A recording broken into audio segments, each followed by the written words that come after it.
읽어주는 교과 첫째 날 11월 22일 일요일 부자와 나사로.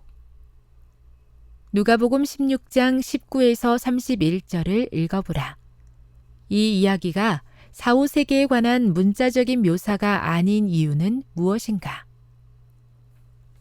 어떤 학자들은 누가복음 16장 19에서 31절을 문자 그대로 해석하여 이 말씀이 죽은 자의 상태를 묘사하고 있는 것으로 이해해야 한다고 주장한다. 하지만 이와 같은 견해는 몇 가지 비성서적 결론으로 이끌 뿐만 아니라 이미 살펴본 여러 성경 구절들과 상충되는 결론에 도달하게 한다. 이 말씀을 문자 그대로 해석한다면 첫째, 우리는 하늘과 지옥이 각 곳에 거하는 자들이 서로 대화할 수 있을 만큼 가까운 거리에 있다는 사실을 인정해야 할 것이다. 또한 사후세계에서 몸은 무덤에 누워있지만 눈과 손가락과 혀를 가지고 있을 뿐만 아니라 목마름까지 느끼는 의식을 가진 영혼이 있음을 인정해야 할 것이다. 만일 이 말씀이 죽은 상태의 인간을 묘사하는 것이라면 하늘은 분명 기쁨과 행복의 장소가 아닐 것이다.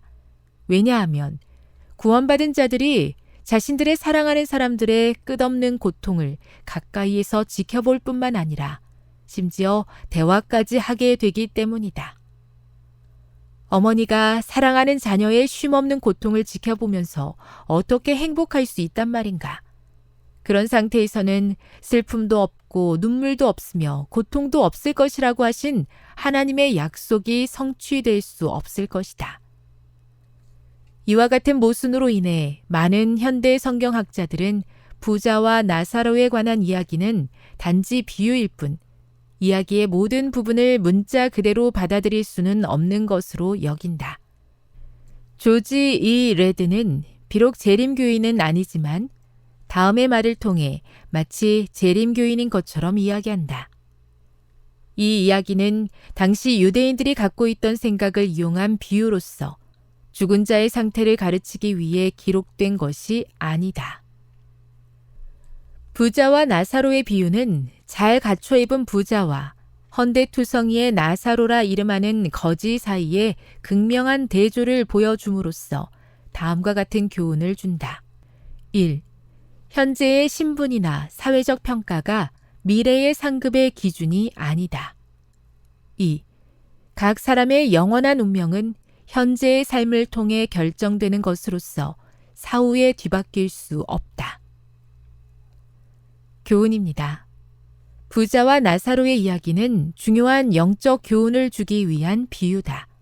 문자적으로 해석하여 죽은 자의 상태를 나타내는 것으로 이해해서는 안 된다. 묵상. 이르되 모세와 선지자들에게 듣지 아니하면 비록 죽은 자 가운데서 살아나는 자가 있을지라도 권함을 받지 아니하리라 하였다 하시니라. 누가복음 16장 31절. 이 말씀을 통해 성경의 권위와 그것에 우리가 어떻게 반응해야 하는지에 대해 무엇을 배울 수 있습니까? 적용. 그대는 현재의 삶이 갖는 중요성을 얼마나 이해하며 살아가고 있습니까? 어떻게 하면 오늘의 선택을 통해 하나님께 영광 돌릴 수 있을까요? 영감의 교훈입니다. 거지 나사로의 비유를 말씀하신 배경. 이 비유는 그리스도께서 유대인의 입장에 서서 말씀하셨다. 사람이 죽는 날로부터 부활할 때까지 의식을 갖고 있다는 교리를 믿는 사람들이 그리스도의 말씀을 듣는 청중들 속에 많이 섞여 있었다. 구주께서는 그들의 생각을 잘 아시고 그 중요한 진리를 그들에게 가르쳐 주기 위하여 이 비유를 그들의 선입견에 따라 구성하셨다. 실물교훈 263. 저에게 주어진 현재의 삶에 충실하며 하나님의 말씀에 있는 그대로 순종하며 믿음의 삶을 사는 것이 중요하다는 사실을 깨닫습니다. 하나님께서 허락하신 은혜의 시간 동안 올바른 선택을 하며 영원을 위해 준비할 수 있게 도와 주시옵소서.